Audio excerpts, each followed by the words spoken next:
Olá, turminha. Já expliquei sobre cidade global, megalópole, metrópole, né, conurbação, movimentos urbanos, tipo movimento pendular, não é isso? A prova ainda está aberta, eu vou fechar na quarta-feira, como eu disse para vocês, certo? E agora vamos para a nossa última aula desse ano, tá bom? É a nossa última aula de 2020, tá passando. Tá legal? A gente estava até brincando que o governo estadual esqueceu das turmas do primeiro e do segundo ano, né? Que já pode voltar as outras turmas, né? Com a capacidade limitada, mas não pode voltar a turma do segundo ano. Não é isso? E do primeiro, né? Claro, também. Esqueceram de falar, e aí, o que a gente faz com o primeiro e com o segundo? Então vamos continuar a aula assim. Então nossa última aula normal, certo? Nós vamos para o capítulo 19, tá vendo? Ó, direito à cidade, né? Primeira coisa que nós temos que saber o que é direito. Você, eu, nós somos cidadãos, certo? Mesmo aquele que comete o crime e vai preso, ele ainda continua sendo cidadão porque ele está pagando pelo crime que ele cometeu, certo? Depois de pagar, ele volta a ser um cidadão com plenos direitos. A gente sabe que no Brasil não funciona bem assim, mas essa aqui é o que está na lei, né? Então, o que é cidadania? Cidadania é o conjunto de direitos e deveres de uma pessoa na sociedade. Isso é cidadania. Então, eu tenho um conjunto de direitos e eu tenho um conjunto de deveres. Um conjunto de direito e um conjunto de dever. Tá? Então, eu tenho obrigações a cumprir, que são os meus deveres. Certo? Eu tenho que pagar os impostos estabelecidos pelo Estado. Né? Eu tenho que ter responsabilidade de não quebrar o que é público. E o que é privado também, claro. Certo? Não fazer baderna. Eu tenho esse dever como cidadão, tenho o dever de votar, a Constituição meio que me obriga a votar, então eu tenho que ir lá, senão eu pago uma multa. Então eu sou obrigado a votar, senão eu sou multado. Né? Então eu tenho que cumprir as leis, né? Se a lei está dizendo que meu direito, meu dever, meu direito termina quando começa do outro, então é uma lei imposta a mim. Então é um dever meu cumprir esta lei. Certo? E direito, eu tenho direito, né, de ser respeitado, eu tenho direito a um advogado, eu tenho direito a recorrer se achar que alguma sanção, né, que sanção é castigo ou recompensa. Você faz uma coisa positiva, você recebe uma sanção positiva. Se faz uma coisa negativa, você recebe uma sanção reprovatória, né? Então,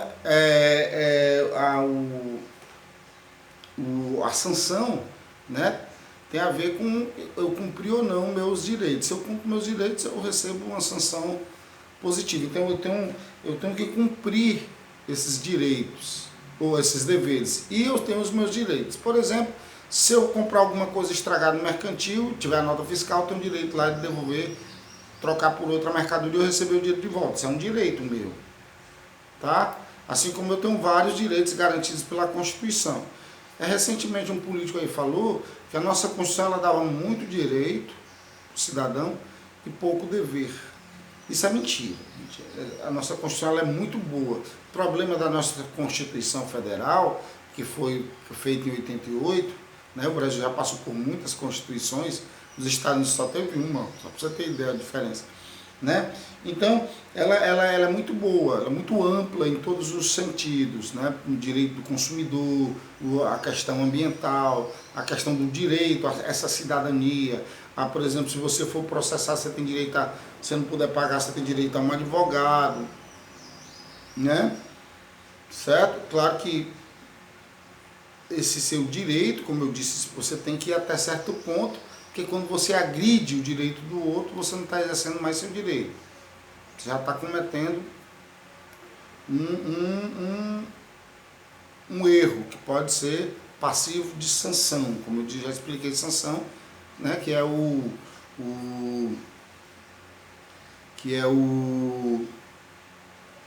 castigo recompensa por algo que você faz na sociedade.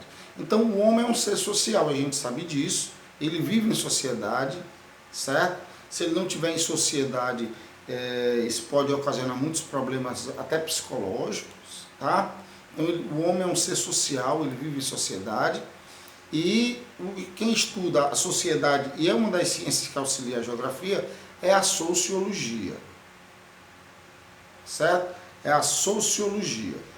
Então, sociologia é a ciência que estuda, né, a sociedade, certo? Os fatos sociais, né? A maneira de pensar, sentir e agir exteriores ao indivíduo, ou seja, socialmente. Né? Por exemplo, você está em sociedade, você está num grupo social, aquele grupo social, de uma maneira até inconsciente, ele segue determinadas características. Ele tem determinadas características. Por exemplo, geralmente tem um líder. Para entrar tem que ter algumas características específicas do próprio grupo, né?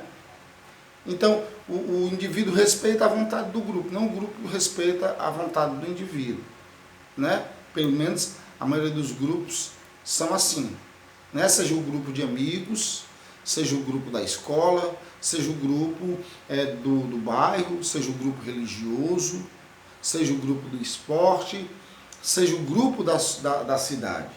Aí entra a questão do direito à cidade. Então, sociologia estuda a sociedade, certo? E quem criou essa sociologia foi um nome, né? Foi um intelectual chamado Auguste Comte. Ele é o pai do nome. E quem desenvolveu a ciência, estudou, fez a metodologia para realmente estabelecer essa sociologia como ciência, certo? Foi o Emile Durkheim, certo? É um nome até ruim de dizer, tá? Antigamente era comum as pessoas fazerem pesquisas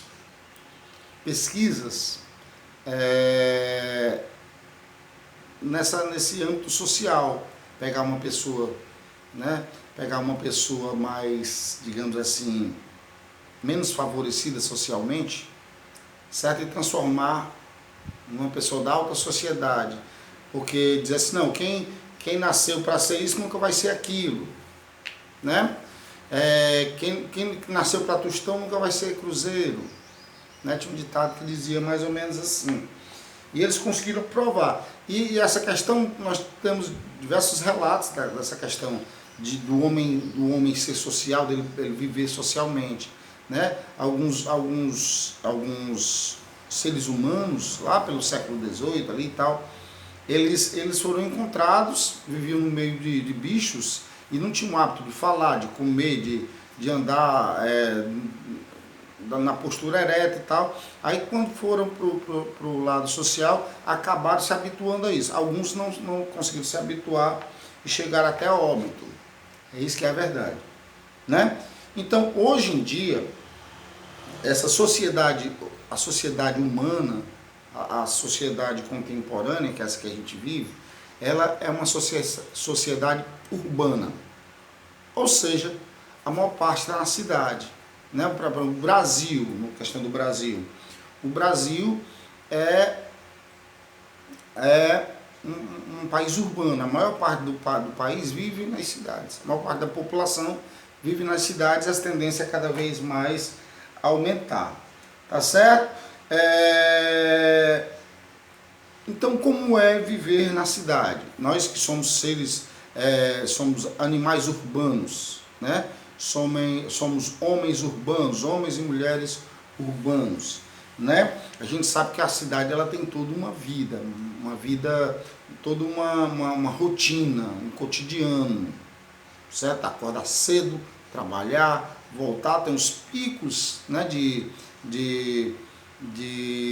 trânsito, por exemplo, né? Eu tenho entre 7, 8 até 9 horas da manhã, aquele trânsito mais intenso, que a gente chama até de rush da manhã, e aquele período entre 5 e 7 horas, que é o rush mesmo, né, que é a hora que tem mais movimento. Então isso ocasiona uma série de problemas, buzinaço,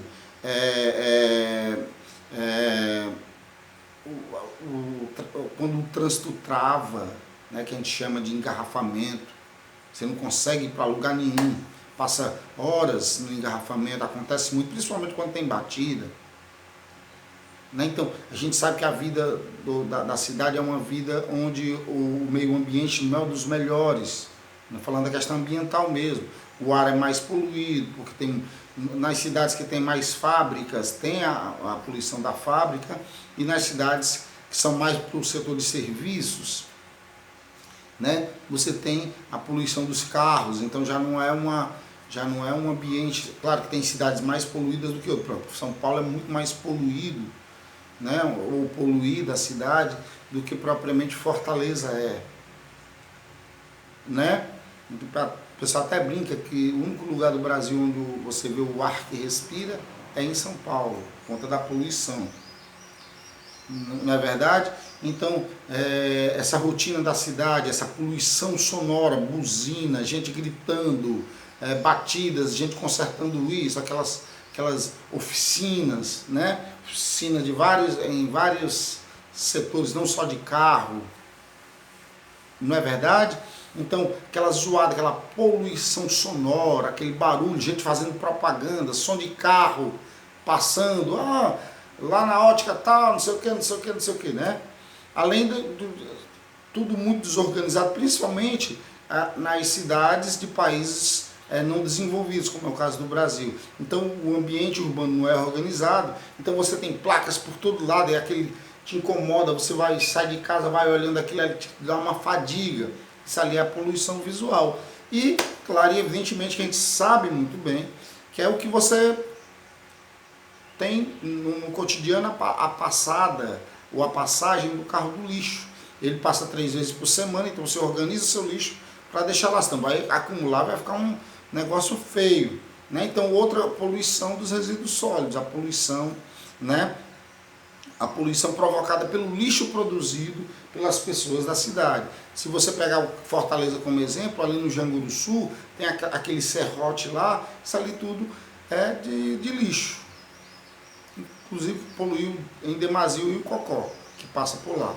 Certo? Então ali não é uma serra natural, ali tudo é lixo acumulado dos anos 60, dos anos 70, dos anos 80 aqui em Fortaleza. Ali é o lixão, foi desativado, mas era.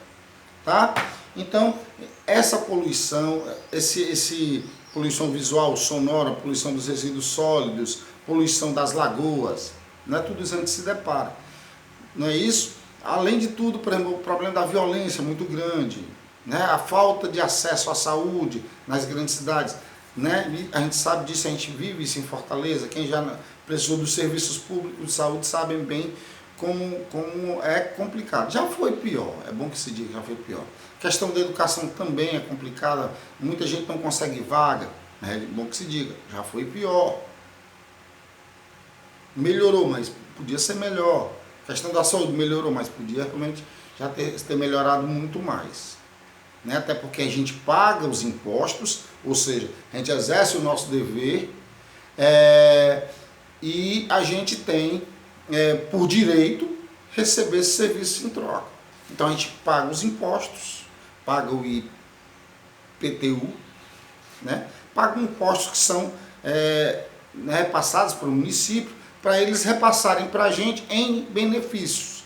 Ruas bem pavimentadas, praças sempre limpas, organizadas e sempre amparadas com reformas, vamos dizer assim, né? Se criar, por exemplo, em Fortaleza, você faz a praça, claro, lógico, com o uso, né? Você faz uma quadra lá, mas o pessoal vai jogando, a bola vai batendo no alambrado, evidentemente que um dia o alambrado vai quebrar. Não foi vandalismo, que é aquilo naturalmente, a pancada da bola vai fazer com que ele quebre. Então tem que ter uma política de manutenção das praças. Então é direito nosso, já que a gente, através do nosso dever, a gente paga os impostos, né, exercendo nossa cidadania, o nosso dever meu pagar os impostos. É dever meu conservar, né, procurar conservar vias, praças, o que for público. É dever meu. Mas é direito meu receber de volta, né, esses benefícios. Ter um hospital de qualidade, é dever meu ter escola para meus filhos estudarem, ou para mim mesmo, né, porque tem alfabetização de adultos, né? No meu caso, graças a Deus, eu já sou alfabetizado, senão não estaria aqui dando aula, né? Já sou formado pela Universidade Estadual de Ceará, digo isso não por snobismo, mas graças a Deus eu consegui me formar num país onde é tão difícil você se formar, né? Com certeza vocês também irão se formar e eu torço demais por você. Né? Então, direito à pavimentação, à praça, como eu disse, à escola, à saúde de qualidade, né? Direito a me expressar responsavelmente, não é só sair por aí falando o que eu quero, não. Eu tenho que ter responsabilidade naquilo que eu falo, né? Direito ao lazer na minha cidade, né? Eu tenho direito ao descanso semanal remunerado, né? Eu tenho direito à segurança pública, ou seja, eu tenho direito de sair com o meu celular e não ser assaltado. Infelizmente, por conta da violência, né, esse direito nem sempre é respeitado, mas é obrigação do Estado garantir minha segurança. Isso é obrigação do Estado na cidade, para a cidade. Certo? É obrigação do governo estadual. Tá, mas eu tenho direito a essa segurança, certo? Eu tenho direito a um trânsito menos caótico, onde eu não tenho que ficar tanto tempo travado no trânsito sem um carro, sem eu poder andar porque está congestionado. Então que é obrigação do governo criar mecanismos de soluções para o trânsito, melhorar vias, ampliar vias, fazer até binários, como se está fazendo agora, também ajuda, né? Binários é aquela coisa, você tem duas vias, né? Aí uma mão que vai, uma mão que vem, todas duas, certo? Isso acaba dificultando, porque alguém vai estacionar e tal, não sei o quê. Pronto, ele acaba. Essa aqui só vem e essa aqui só vai, fazendo a combinação das duas. Então, quando eu vier aqui, eu não vou, essa aqui vem e essa aqui vai. Quando eu venho nessa via, eu não vou poder entrar nessa, eu tenho que entrar nessa. Quando eu vier de volta, eu tenho que fazer, isso chama-se binário. Então, é obrigação do governo nos dar um trânsito, no trânsito. Né? É obrigação do governo dar emprego e renda para as pessoas. Porque se as pessoas estiverem trabalhando, tiverem renda, elas vão consumir. Isso vai dinamizar o nosso modo de produção, que é o capitalismo. Tá legal? Isso é obrigação do Estado. Porque se eu não tenho emprego, ou portanto não tenho renda, portanto não posso consumir, eu vou passar necessidade. Passando necessidade, há uma boa chance de eu me tornar, não estou dizendo que é todo mundo, mas tem gente que, principalmente aquela pessoa da mentalidade mais, pô, estou passando fome, vou roubar. Né? Então, a chance de, por conta dessa falta de capacidade do governo de criar emprego e renda, certo? Acaba fazendo com que a chance de aquele pai de família, que é até certo ponto honesto, mas acaba cedendo às pressões por conta da fome, de ver os filhos passando fome, né, ver a mulher reclamando lá que não tem nada para comer e tal, né, acaba sucumbindo a fazer o que está errado, a cometer pequenos furtos, né, a fazer alguns crimes de estelionato, ou mesmo crimes maiores, né? Latrocínio, rouba banco, rouba lojas, né? A gente sabe que muita gente cai nesse meio, certo? Não resiste à tentação por conta da necessidade. Muita gente é sem vergonha mesmo e tem que ser preso mesmo, né? A gente sabe disso, né? Eu tenho a questão do direito. Eu tenho direito, sim, né, de ter um emprego. Mas claro, eu não posso sair roubando, matando as pessoas, tomando o celular, o tênis das pessoas. Aí eu vou sofrer uma sanção, vou preso e vou para a cadeia. Não é verdade? Então é direito meu, direito à escola, direito à saúde, direito a emprego e renda, direito à segurança pública, direito a uma cidade mais organizada em termos de trânsito, né? Em termos de poluições, diminuir essas poluições, certo? E tem que ser a cidade como um todo. Não adianta você criar uma grande infraestrutura na região mais central, nas regiões dos bairros de elite, e deixar a periferia, onde tem a favela, certo? Desguarnecida, certo? Onde as pessoas não têm emprego ou têm subemprego, onde não tem saneamento na rua, onde não tem urbanização, onde as pessoas vivem sem acesso à água, sem acesso à energia, certo? Ou se tem através de gatos, certo? Vivendo no meio da lama, sujeito a pegar doença, porque está ali no meio da lama tem a proliferação de diversas doenças, né? Por conta que algumas doenças são geradas pela falta do que a gente chama de saneamento básico. Então é direito das pessoas isso daí. Então, todo cidadão tem o mesmo direito, seja ele rico, seja pobre. Mas a gente sabe que no Brasil, infelizmente, não funciona assim, ok?